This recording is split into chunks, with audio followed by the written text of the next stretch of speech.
Sarah Miller stood in line at Murphy's General Store in Meadowbrook, Kentucky, her worn jeans and flannel shirt marking her as just another local. The afternoon sun filtered through the dusty windows as she waited to pay for fence wire and chicken feed. She had driven 3 hours from Fort Campbell to help her twin sister Emma with the family farm while Emma recovered from surgery. "Well, well, if it isn't Emma Miller," a voice sneered behind her.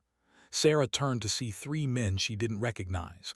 The tallest one, wearing an expensive leather jacket, stepped closer. "Still think you're too good for us, farm girl." Sarah kept her voice calm. "I think you have me confused with someone else."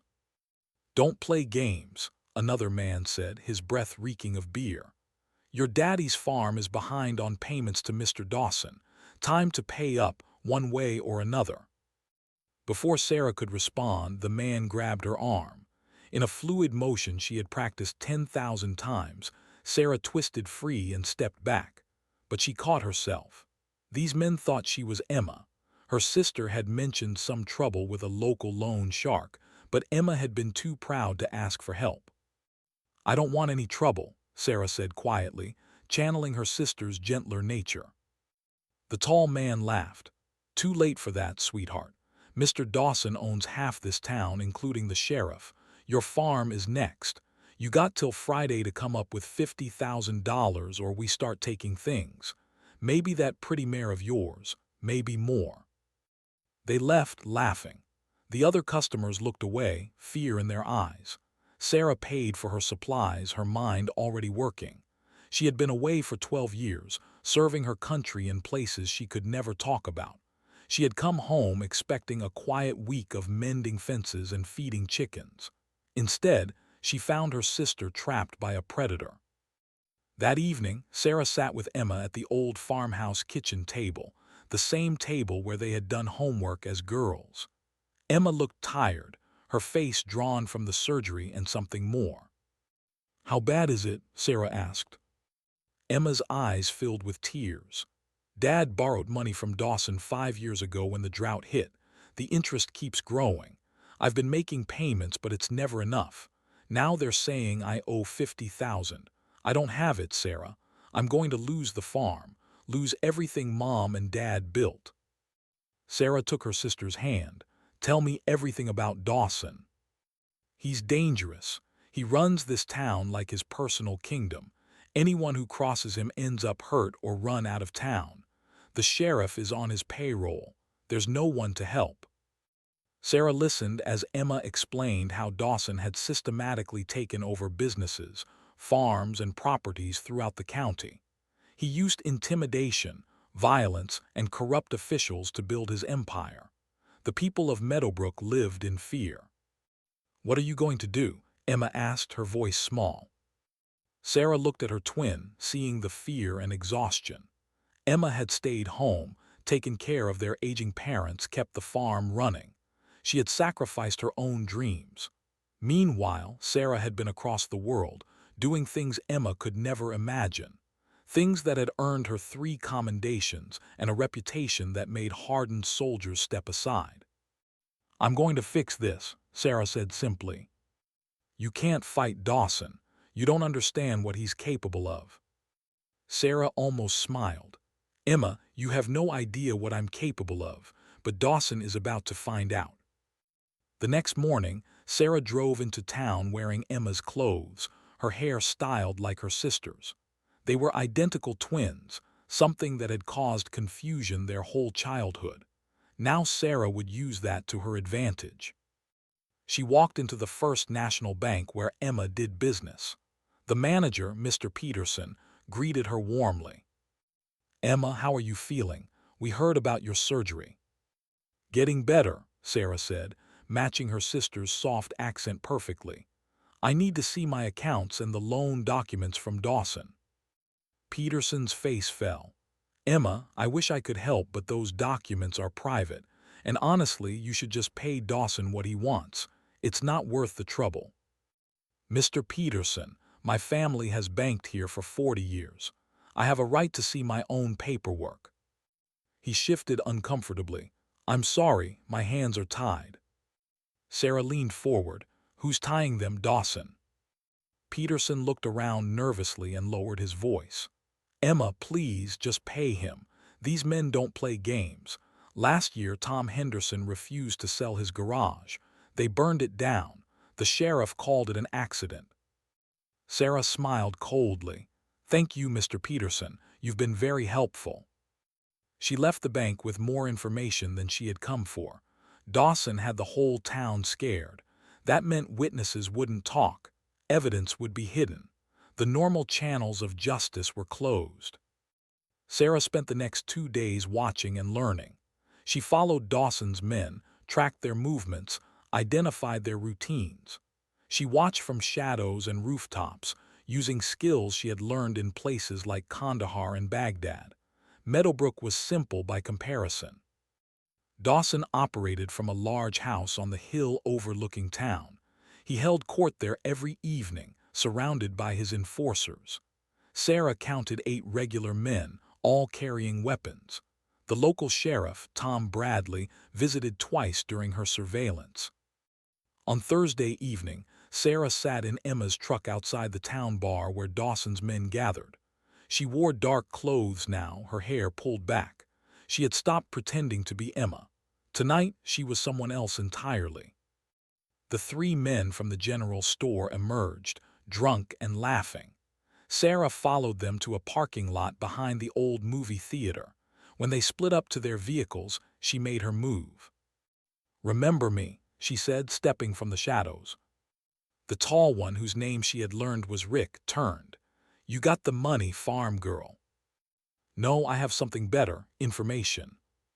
He laughed. "What could you possibly tell me that I want to know?" "I know you work for Dawson. I know you've been intimidating people in this town for 3 years. I know about the Henderson garage fire. I know about the Johnson property that Dawson stole last summer. And I know you think you're untouchable." Rick's smile faded. He pulled a knife. "Big mistake coming here alone, little girl." He lunged. Sarah sidestepped, caught his wrist, and in 3 precise movements had him face down on the pavement, his arm twisted behind him. The knife clattered away. "What the?" His friend started forward. Sarah swept his legs and he went down hard. The 3rd man reached for his phone. Sarah was there in 2 steps, taking it from him and pushing him against the wall. "Here's what's going to happen," Sarah said, her voice completely different now, hard, commanding, the voice of someone who had led teams through hostile territory. "You're going to tell Dawson that Emma Miller is done paying. The debt is canceled. The farm is off limits." Rick struggled against her grip. "You're crazy, he'll kill you." "He can try." Sarah released him and stepped back. "Tell him to come himself if he has a problem, tomorrow night, the Miller farm, midnight." She walked away, leaving them stunned in the parking lot. Behind her, she heard Rick coughing and cursing. "Who was that?" "That wasn't Emma," one of them said. "Emma can't fight like that." Sarah smiled in the darkness. Let them wonder. When she got back to the farm, Emma was waiting up, packing in the kitchen. "Where have you been? I've been worried sick." "Working," Sarah said. "Sarah, what did you do?" "I got 3 calls tonight from people saying you attacked Dawson's men." "I didn't attack anyone. We had a conversation." Emma's face went pale. "Oh God, they're going to kill us both." Sarah took her sister's shoulders gently. "Emma, look at me. I need you to trust me. Can you do that?" "You don't understand. These men." "I understand perfectly. I've been dealing with men like Dawson my entire career. Bullies who think power and fear make them strong. But they're not strong, Emma. They're weak. And tomorrow night everyone is going to see it." "What are you planning?" "I'm planning to give you your life back. But first I need you to tell me everything. Every property Dawson has stolen, every person he's hurt, every crime he's committed. Can you do that?" They stayed up until 3 in the morning, Emma talking and Sarah taking notes. By the time the sun rose, Sarah had a complete picture of Dawson's operation. It was worse than she had thought. He had terrorized the county for 5 years, destroyed dozens of families, and built a criminal empire worth millions. The local authorities were either paid off or too scared to act. The state police had investigated once but found no evidence. Witnesses had been too frightened to talk. Dawson was smart, careful, and protected. But Sarah had spent years taking down people smarter and more dangerous than Frank Dawson. Friday morning, Sarah made a phone call to Fort Campbell. She spoke to Commander Richards, her in careful terms. "I need a favor," she said. "Personal time, maybe a week." "Miller, you're already on leave. What's going on?" "Family situation. Nothing official, but I might need backup if things get complicated." There was a long pause. "Sarah, what are you walking into?" "Small-town corruption. Loan shark targeting my sister's farm. I'm going to handle it." "By handle it, you mean?" "Legally, mostly. I just need to know if things go sideways, I've got support." Richard sighed. "You've got 48 hours. After that, if I don't hear from you, I'm sending people. Understood?" "Understood, thank you, sir."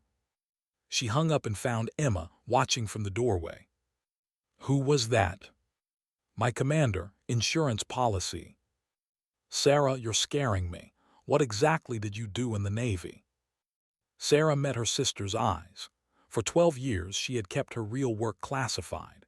Emma knew she was in the Navy, knew she had deployed multiple times, but she didn't know the details.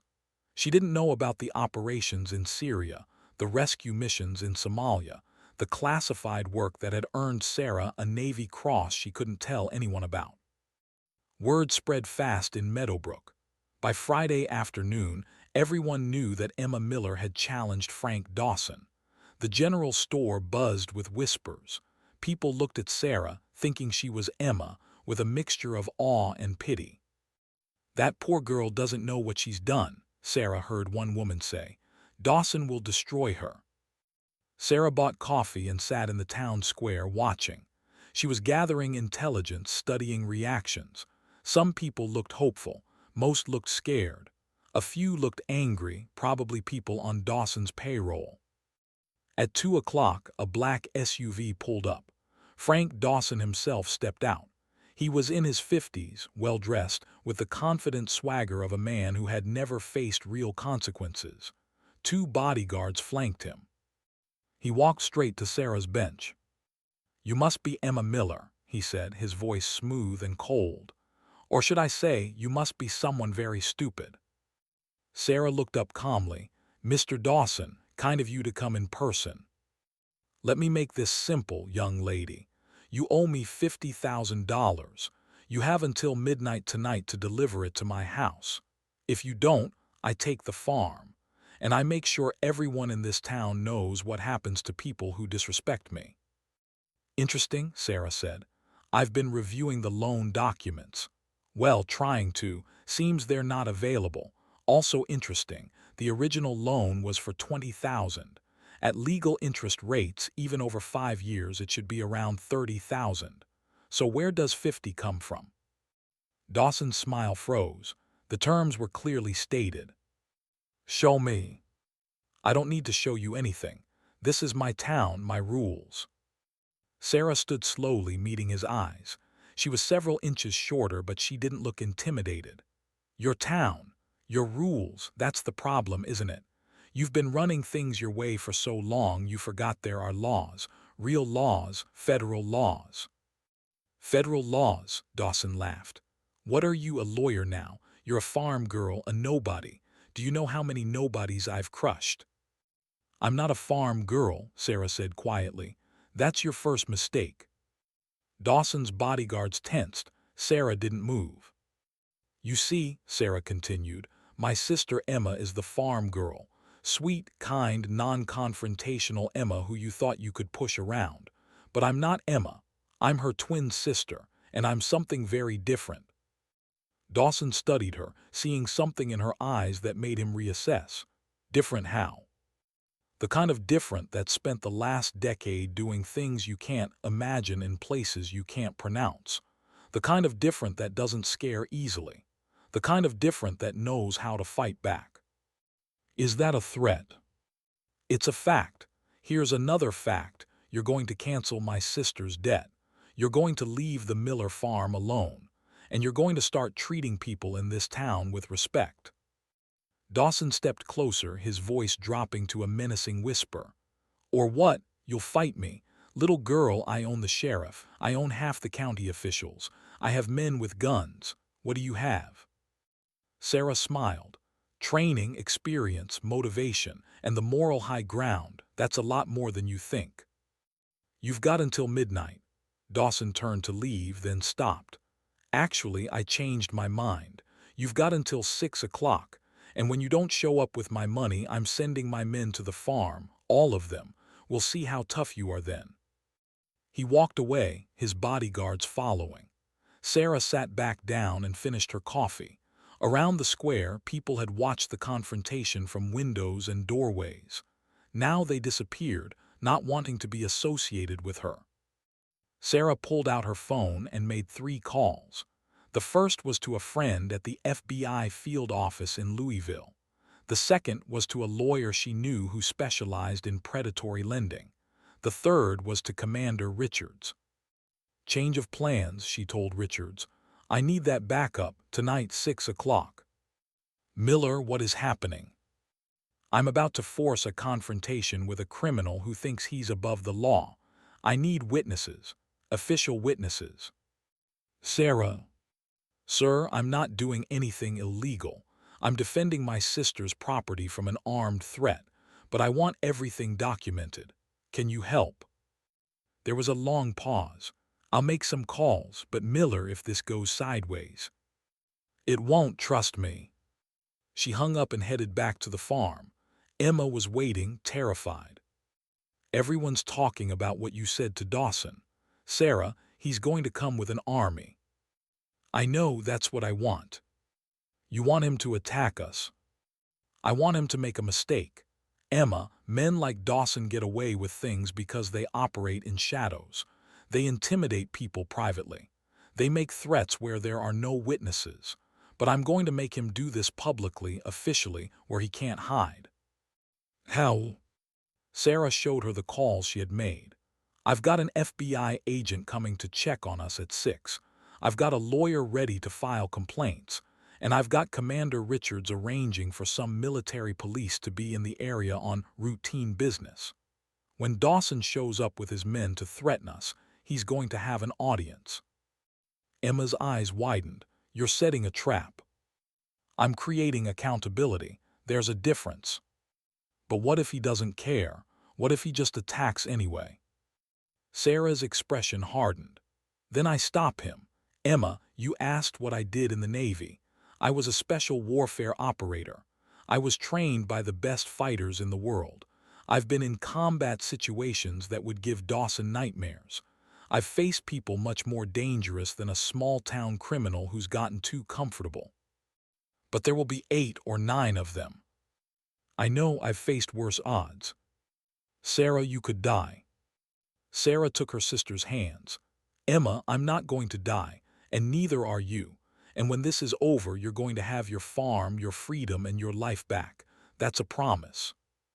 They spent the afternoon preparing. Sarah walked the property, identifying sight lines and positions. She checked the security cameras Emma had installed after the harassment started. She made sure all the doors were locked except the main entrance. At 5:30, a sedan pulled up. FBI agent Chen stepped out, a woman in her 40s with sharp eyes. Miller, Commander Richards called in a favor, said you might have a situation. Thank you for coming. Sarah briefed her quickly on Dawson, the predatory loans, and the expected confrontation. Chen's expression darkened as she listened. We've had reports about Dawson for years, but no one will testify. If he makes threats tonight, if he admits to anything, I can use it. He'll admit to plenty. Men like him can't help bragging. At 5:45, 2 military police vehicles pulled up. 4 MPs in uniform stepped out. Ma'am, the sergeant said, Commander Richards asked us to check on you, said there might be a security concern. There might be, thank you for coming. 3 vehicles rolled up the long driveway to the Miller farm. Black SUVs with tinted windows. They parked in a line and 9 men got out. Frank Dawson emerged from the middle vehicle, flanked by his bodyguards. Sarah stood on the porch, Emma beside her. Agent Chen stood to the side, her badge visible. The 4 MPs were positioned near their vehicles, watching. Dawson stopped when he saw the crowd. His eyes narrowed. "What's this?" he demanded. "Some kind of party?" "Just witnesses," Sarah said calmly. "I thought it would be good to have official people here for our conversation. You don't mind, do you?"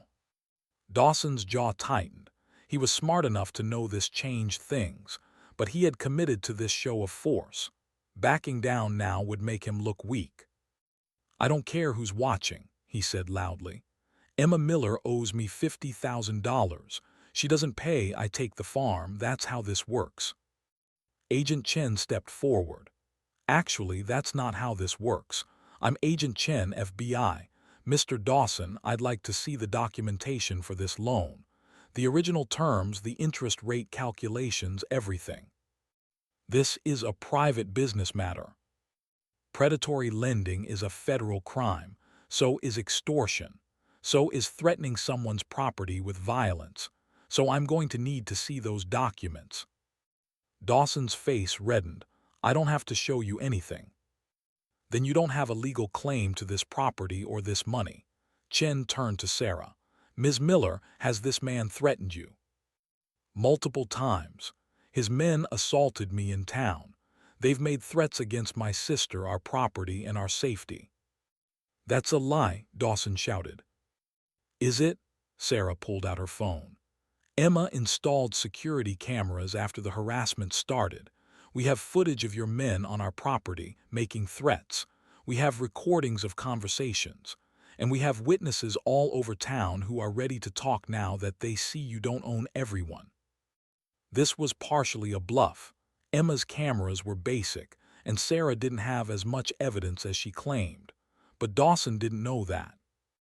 "You're bluffing," Dawson said, but his voice had less certainty. Agent Chen looked at the MPs. "Gentlemen, I'm going to need you to witness this. Mr. Dawson, you and your men are going to leave this property now.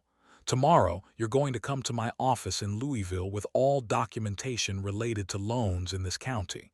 If you don't, I'll get warrants, and we'll start investigating every aspect of your business operations. You can't do this. I have rights. So do the people you've been terrorizing." Chen's voice was steel. "This ends tonight. You're done in Meadowbrook." Dawson looked at Sarah with pure hatred. "This isn't over." "Yes, it is," Sarah said. "You made a mistake, Dawson. You thought my sister was alone and helpless. You thought you could push her around like everyone else in this town, but she has family. She has me. And I'm not someone you want to fight. You think you're tough because you have the FBI and the military here. What happens when they leave? What happens when you're alone?" Sarah stepped off the porch, walking toward him. The MPs tensed, hands near their weapons. But Sarah's body language wasn't aggressive. It was confident, controlled, dangerous in a way that made Dawson step back instinctively. "I spent 12 years in naval special warfare," Sarah said quietly, her voice carrying in the evening air. "I've conducted operations in 7 countries. I've been in firefights, rescue missions, and raids. I've trained with the best warriors in the world. So when you ask what happens when I'm alone," she smiled coldly, "I'd be more worried about what happens to you." Dawson's bodyguards shifted nervously.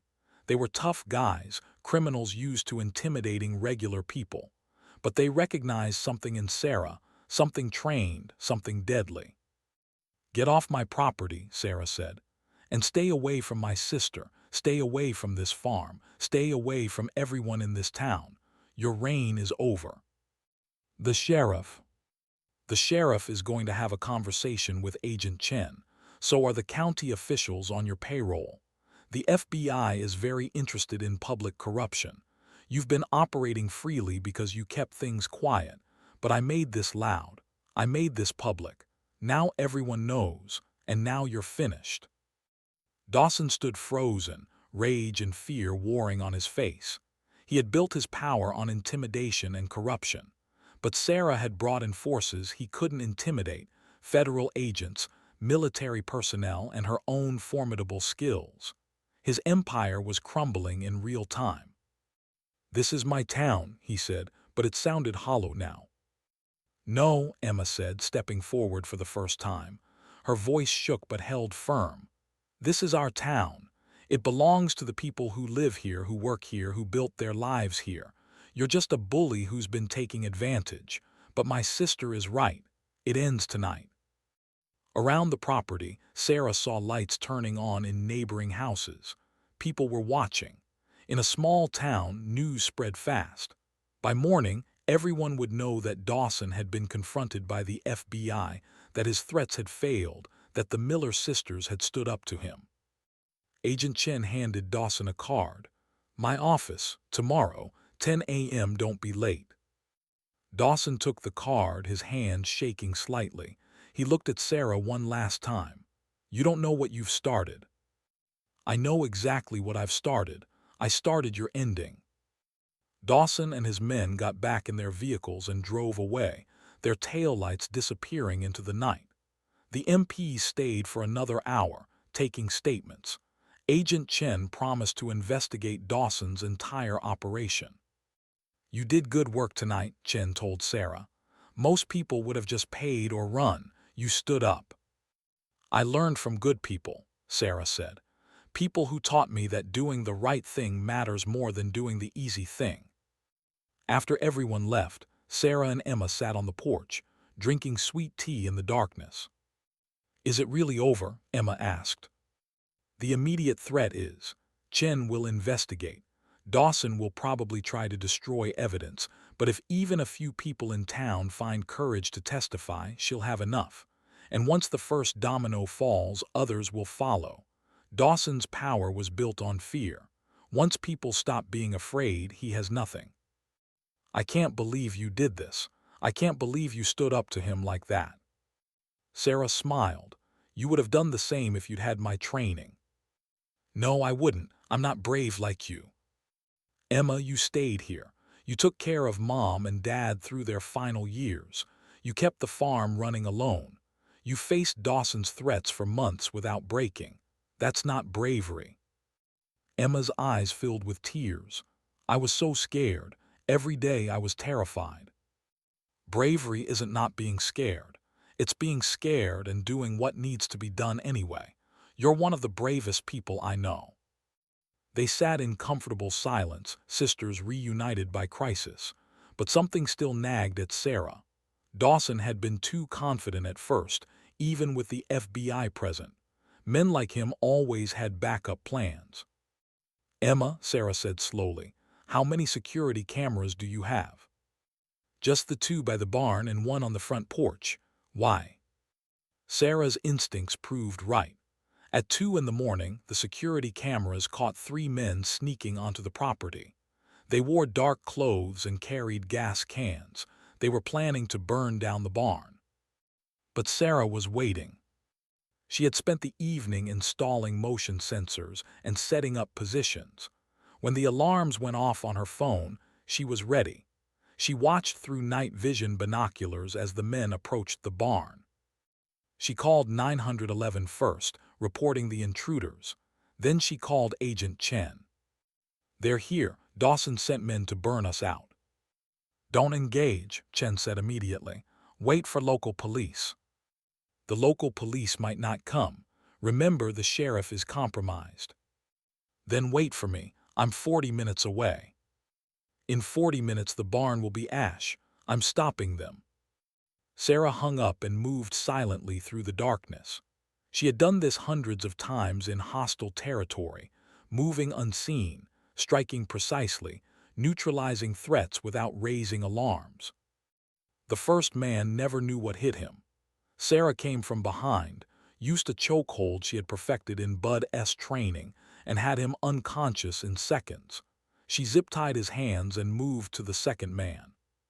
He turned at the last moment, seeing her in the darkness. "What the?"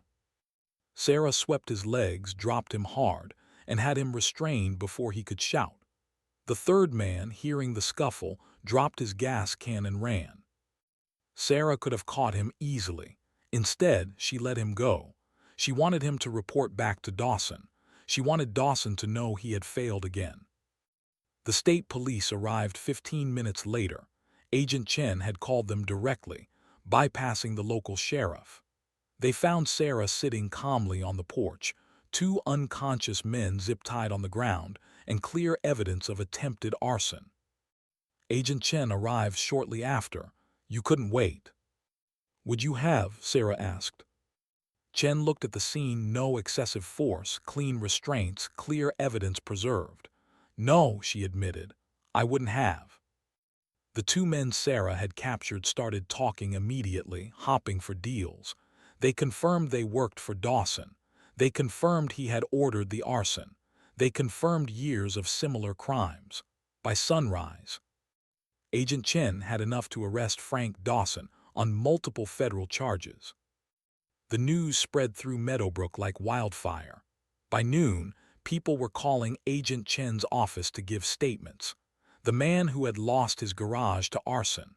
The woman whose husband had been beaten for refusing to sell his land. The business owners who had paid protection money. Once one person spoke up, others found courage. Dawson was arrested that afternoon. His lawyers scrambled, but the evidence was overwhelming. The FBI seized his records and found a network of crimes spanning 5 counties. The local sheriff resigned before he could be arrested. 2 county commissioners were indicted. Sarah stayed for another week, helping Emma repair damaged fences and reviewing the farm's finances. With the predatory debt erased and legitimate loan options available, Emma would be fine. More than fine. She could finally build the life she wanted without fear. On Sarah's last morning, they had coffee on the porch. "What will you do now?" Emma asked.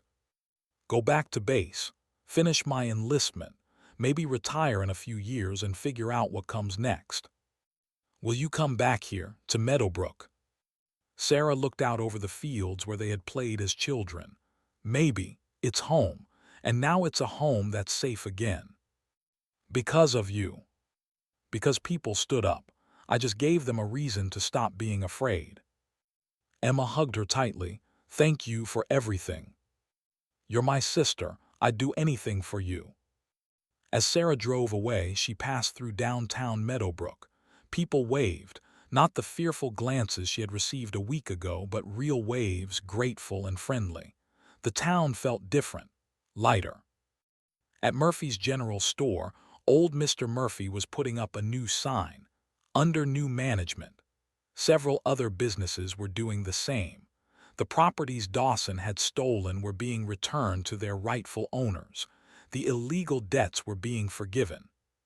Sarah pulled over at the town square, the same place where she had confronted Dawson. A group of people was gathered, talking animatedly. She heard fragments of conversation. "Did you hear Sarah Miller was Navy SEAL?" "Not exactly. Special warfare operator."